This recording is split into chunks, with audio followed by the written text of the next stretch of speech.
Welcome in to Full Court Press. This is your host, Charlie Carti, here with, Nisa Ruiz. and we got a jam-packed show today. Really excited to get into it. Today we're going to be going over NFL free agency, then hopping over to MLB opening day, and then wrapping it out with the Bulls. So getting right into it, NFL free agency, a lot of big deals getting inked. Free agency ends July 22nd, so we're still a ways out. Obviously, Cincinnati Bengals making some huge moves, bolstering that wide receiver core, and just obviously for the future going forward. They had already gotten their guy, Joe Burrow, through the draft, and they've been to a Super Bowl, these three guys. Perhaps it was too early and got them signed to these massive deals, but I gotta ask you, Nisa, how did the Bengals build the rest of the team after committing over $93 million to just these three players alone? Um, what I believe is that maybe they waited too late to do this deal. Like if they would have did it last year, we would have. The Bengals would have been able to get those two guys that they just signed, T. Higgins and Jamar Chase, for a lot cheaper, and they maybe would not have wasted all the offensive performances that didn't make it to the playoffs last season. So hopefully they are able to build up the team around these players. So we'll see how that goes. Yeah, no, definitely. I mean, obviously, when you're forking up 93 mil and then you have the quarterback already, um, if you were the GM and the quarterback tells you to get his guys, how do you respect that decision? I think that if it's like your best player, I would respect it because you want to build a better team, not just for that one player, but to support the other players on the team. So I don't know. I think that if I was the GM, I would have got this deal done sooner. Yeah. I mean, definitely the T Higgins one is a little less pricey than the Jamar Chase. T Higgins contract is going to be 4 years, 115 mil, and as you can see, he does it on the highest stage. This is him getting a catch in the Super Bowl, and just obviously a playmaker. Totaled 73 catches last year with 911 yards and 10 touchdowns, which was his career high in only 12 games played. So obviously, when he's out there, the production's going to come with it. And then Jamar Chase last year, Triple Crown winner, led the league in yards and receptions. He had 127 and 1,708 yards with 17 touchdowns. So obviously, just setting the world on fire. The Jamar Chase contract is 4 years, 161 mil. So a little more pricey than the T Higgins. How do you differentiate between those two? I think they're both like some of the highest paid non quarterbacks in the league or franchise. Um, but I think it's kind of crazy that they're getting paid so much more this year than they would have got paid last year. So also the T Higgins has been playing football his whole life. Like he's had high school and college football. So it's not a surprise, I guess, that these guys are getting paid that much. Yeah, no, definitely. Yeah, so going back over like league wide, Texans ink a deal with Derek Stingley, which makes him the highest paid defensive back in NFL history, year based. Obviously, that term gets thrown around and that record gets set contractually, like every contract the record gets set, but no less the highest paid defensive back in NFL history And he's is so Derek young. Stingley. Yes, no, I mean coming into the league and the production wasn't there in year one, struggled massively, but cornerback, I believe, outside of quarterback, is the hardest position to play. Still, even then, I mean, you're doing everything backwards. You're following guys, and it comes with time, obviously. But his PFF ranking last season He ranked second in the league among corners who played a certain amount of snaps. So just obviously when he's out there, PFF ranking him as the second best corner in the league. And like you said, like with his age, just being so young, you know, you have a guy for a while. The contract is, however, only 3 years, but 90 mil. So as an APV value, it is the richest contract signed by a DB, but only for 3 years. So I could see him getting extended in the future. Nisa, if you have a lockdown corner like that, do you re-sign him? Yeah, and with his age, he's younger. Like, for instance, he's 23 years old, so he's 3 years younger than the other two guys we were just talking about. And he has more, by the time he's 26, you know, he'll be just catching up with some other players. I think he'll have a lot more stamina, time, and energy, and also, like, commitment to the game. Yeah, definitely. I love the signing. So going over to the Niners, back to the offensive side of the ball, Kyle Juszczyk re-upped with the Niners on a 2-year, $8 million deal. He was released 2 days prior to being signed again by the Niners.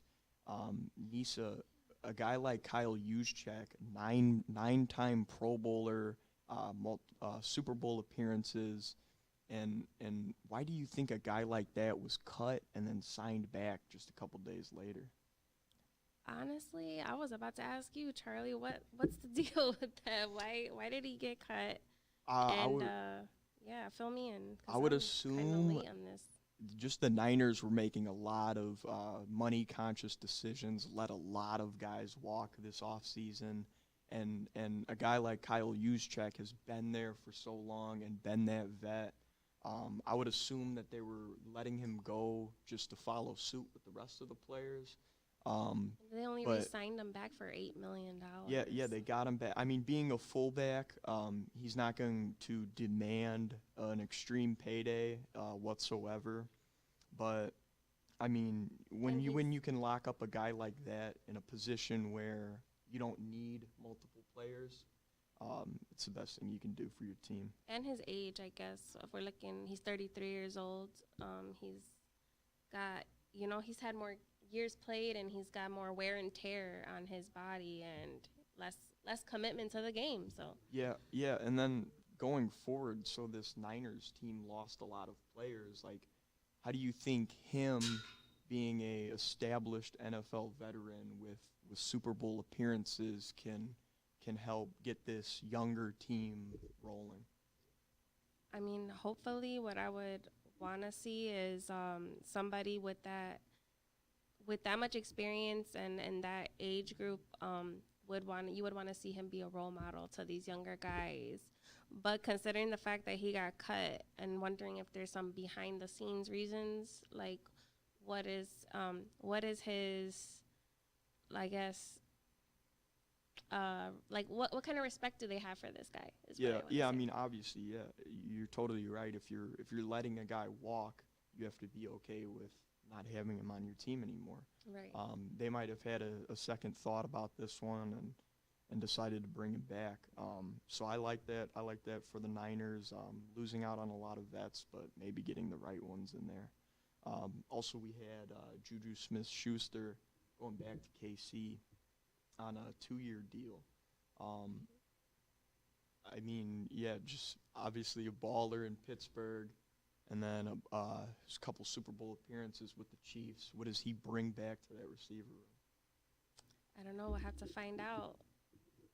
Yeah, I mean, obviously he's a skilled guy, big slot type player. They re-upped Marquise Hollywood Brown again, so he'll be on the outside, Juju in the slot.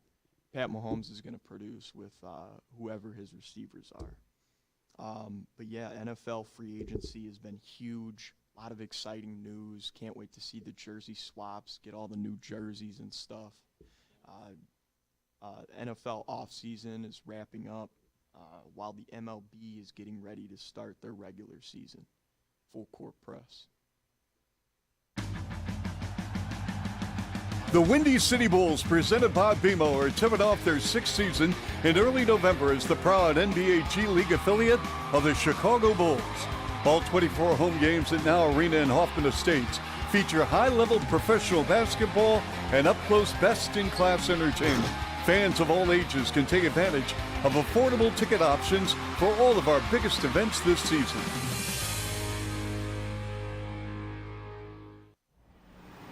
We all have our journeys that we cannot shy away from.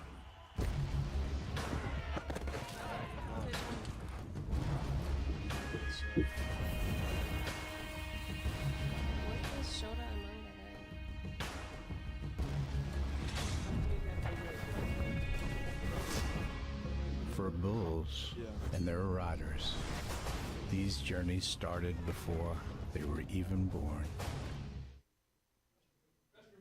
Oh, you think this is a game? Nah, this right here, this is the NBA G League. The world's most game-recognized game league. The most groundbreaking league. Most get-that-weak stuff out league. The most graduated league. Welcome to the world's most G League.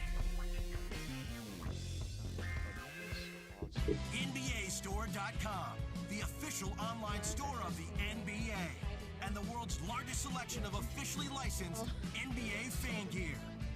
With unique designs by Fanatics, Nike, and all the latest styles for every NBA team, plus one-of-a-kind products and authentic collectibles.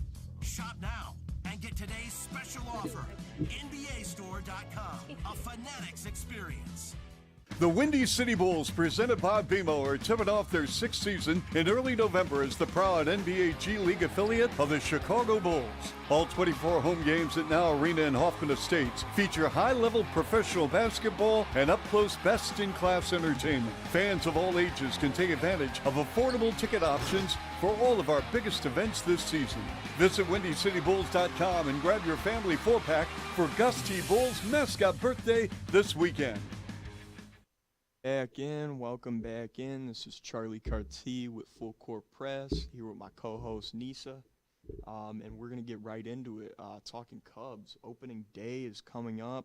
Tomorrow it's quickly approaching. Yes. Cubs take on the Los Angeles Dodgers in their opening day game tomorrow in Japan, so it'll be at like 5 a.m. our time. You'll have to be up early to catch it. But yeah, for the Cubs, Shada Manga will be starting pitching. So, 31-year-old has a record of 15-3 last season through 174 strikeouts. How do you see this season kind of shaping up for the Cubs, Lisa? It's starting to look really exciting. It's been looking exciting through the off season. Like all the names on paper that we have signed, that the Cubs have signed. So I'm kind of excited actually for baseball this season because I usually don't watch much baseball, to be honest. I'm a Cubs fan, but through my family. Yeah. Obviously bringing in a lot of vets, the Cubs did this offseason, and this 31-year-old pitcher just when you get a guy like that to throw into the rotation, takes pressure off the other guys, and obviously makes stuff easier, makes the game go easier. But yeah, we'll see his opening day debut in his second season with a record again of 15-3 last year. So obviously a winner when he's out on the mound and knows how to get it done. Do you see him continuing a record like that, or do you see a different story this year? I hope he continues that record, but that's like the story we see with Chicago sports and the Cubs, the Bears, Bulls, is that we have all these great players and then we don't see them perform during the season. But yeah, it's just the development. This guy's he's already 31, established and been pitching. So hopefully there's not a lot of hiccups going. yes, down there's the road. not a lot of progression that the team needs to do. Hopefully he's already there. Yeah, I hope so. obviously in the outfield, Cubs made some moves. Kyle Tucker will be making his regular season Cubs debut. Yes. Obviously balled out in the spring training, but making his first regular season debut. Spent his whole career in Houston with the Astros. Just a MVP level outfielder. He'll be starting in the outfield tomorrow alongside Pete Crow, Armstrong, and Ian Happ. So obviously a lot of movement out there. Cubs inked Kyle Tucker to a 1-year, $16.5 million deal this past offseason.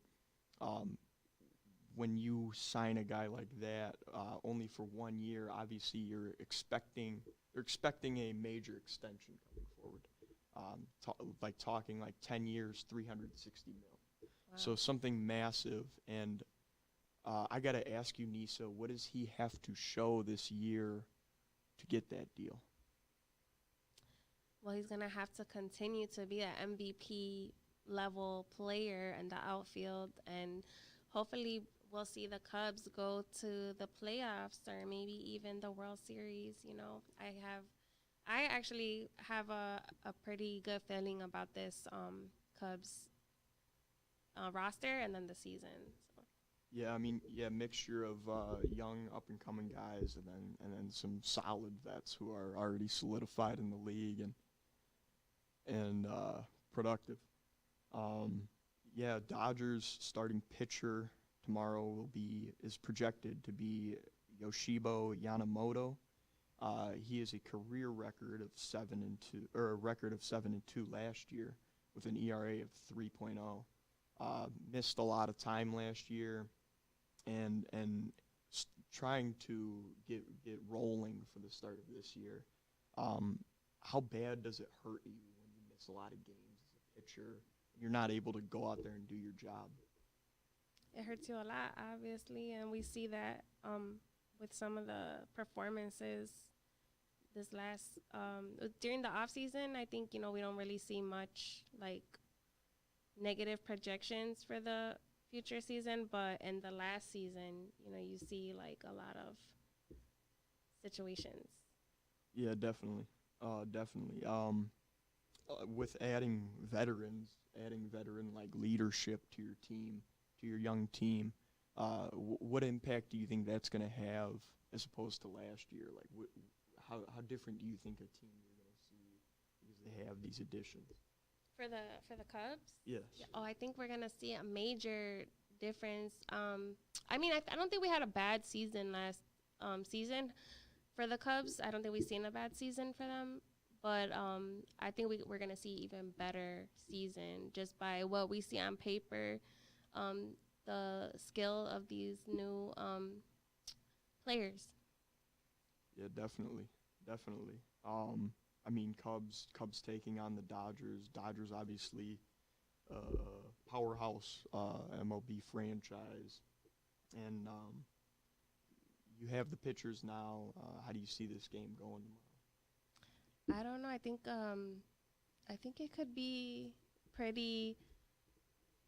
I don't know. It's so hard to predict a game like that between the Dodgers and then this Cubs season. Again, the roster that we're gonna we'll get to see for the first time the performance of these new players. So I'm hoping for the best. I do want to see the Cubs win. Obviously. Yeah, Dodgers just obviously in the series and the World Series and they got guys like Freddie Freeman, Shohei Ohtani, and I mean you have a productive star-studded lineup there, and it's going to be really hard to attack a lineup like that off the mound. We'll see. Yoshibo with a 7-2 record. I mean, you can do better than that, but you can only win the games you're playing. You know what I mean? You can only win the games you're in front of, and hopefully he'll do that again. We'll see. Who knows though? Because of the fact that they're coming in, out of the postseason, who is to say that they're gonna come in with their best game? You know what I mean? Like maybe they're just expecting to win, and they won't be playing their best game, and we'll be able to see real the real skill of these new signed players and the Cubs. Yeah. Hopefully the spring training was enough to ramp these guys up and get the team playing as a more cohesive unit. But yeah, that's what the spring training time is for, to practice, to get acclimated with one another. But yeah, spring training's over, and one Chicago team is getting ready to start their year. So, I mean, obviously when you're starting one Chicago team is getting ready to start their season, while the other is in the heartbeat here on Full Court Press. The Windy City Bulls, presented by BMO, are tipping off their sixth season in early November as the proud NBA G League affiliate of the Chicago Bulls. All 24 home games at Now Arena in Hoffman Estates feature high-level professional basketball and up-close best-in-class entertainment. Fans of all ages can take advantage of affordable ticket options for all of our biggest events this season.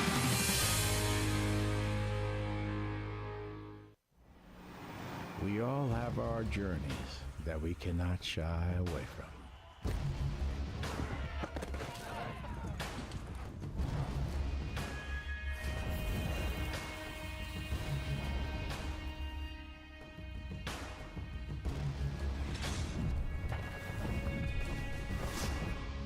For Bulls and their riders, these journeys started before they were even born.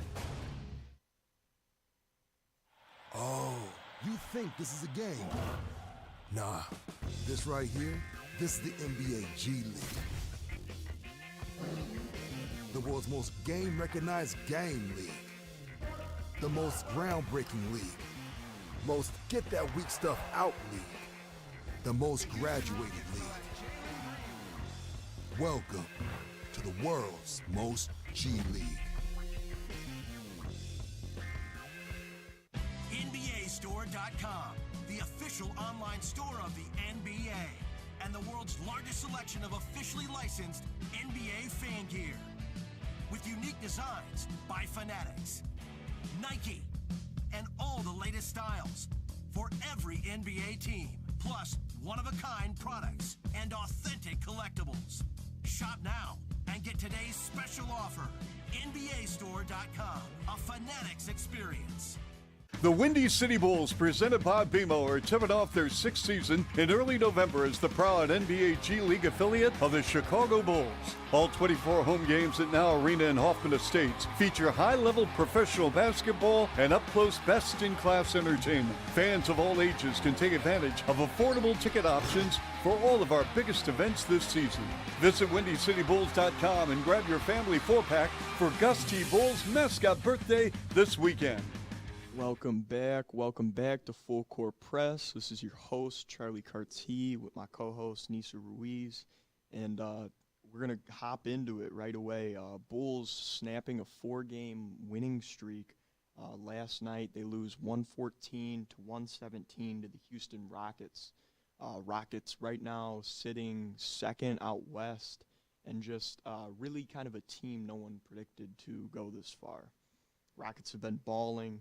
But back over to Chicago, Kobe White led the way for the Bulls with 23 points, 7 rebounds, and 4 assists last night. So obviously, when Josh Giddey's out and Kobe's the primary ball handler, he's going to be the primary ball handler. I mean, he's going to be touching the ball way more often. I have to ask you, Nisa, Kobe White, can he be your number one going forward? I don't know, because speaking of when Giddey is not playing, we're not winning. So I can't say that Kobe alone is going to get us the wins or the maximum points needed. And especially a game like last night against the Rockets, where we need all of our best, defense and offense. And, yeah, the Bulls are just, going along with the punches, I guess, but it's also I don't see Kobe carrying the team by himself. Yeah, obviously shouldering the load of an NBA franchise is a huge ask, But Kobe White, when Josh Giddey's not playing, shows that he can potentially be a 2 or 3 or 4 on a championship level team. Obviously, he kind of needs the ball in his hands to produce, which is somewhat of a problem on a team where they don't really have a clear number one scorer, number one option guy that you're going to go to every time. Right. But Josh Giddey is progressing nicely. He hurt his ankle on the 10th in a game where he had 22, 9, and 10. So Yeah. or 29, sorry, Yeah, 29 yeah, points. So amazing. just doing it all, but he's been out the last 2 games. Coach says he's progressing nicely and is expected to return in the coming weeks. How do you think the ball gets the playmaking duties get split up when he returns? Hopefully, if he returns in enough time to even play, hopefully, that we'll be able to see. We'll be able to see the ball get split up the way it's been getting split up on the last games where we won the 4 in a row. I just think that when Giddey is in charge, or like I guess the main scorer, we see a lot better moves being made. Yes, I was gonna ask, like, how do the Bulls look different with Giddey as the ball handler versus Kobe White as the ball handler? What do you think is better for the team? I think what's better for the team is if I guess obviously if Giddey is in the one handling the ball, because he's younger. I guess he's able to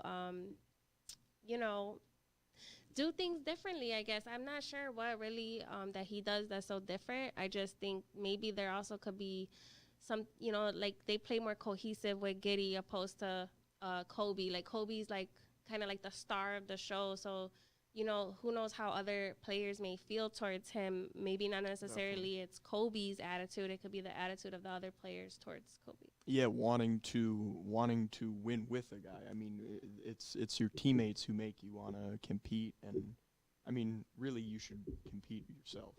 Yeah. It definitely makes it easier when you're getting fed.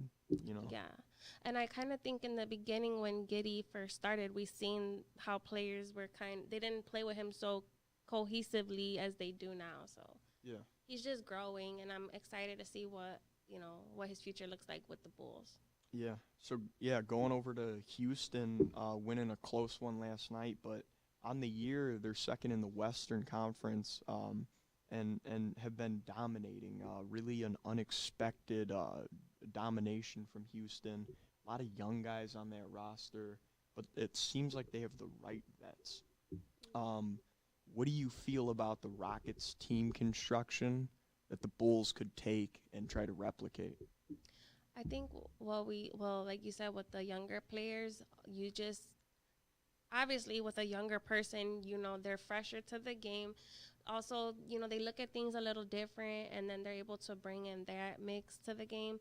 But also they have more drive and more, energy compared to the older players. And I believe like on the Bulls, we do see a lot of like more mature players, and that's like half the issue. They don't go into the game playing as hard as they, do when they're like they should. They should start strong and not have to get stronger towards the middle and the end. Yeah, no, definitely. Chicago looks to right their ship and get back to the winning mentality against the Jazz tonight in Utah. They play. So we had a great one. Excited to catch that game. Have a wonderful night. This has been Full Court Press. Good night.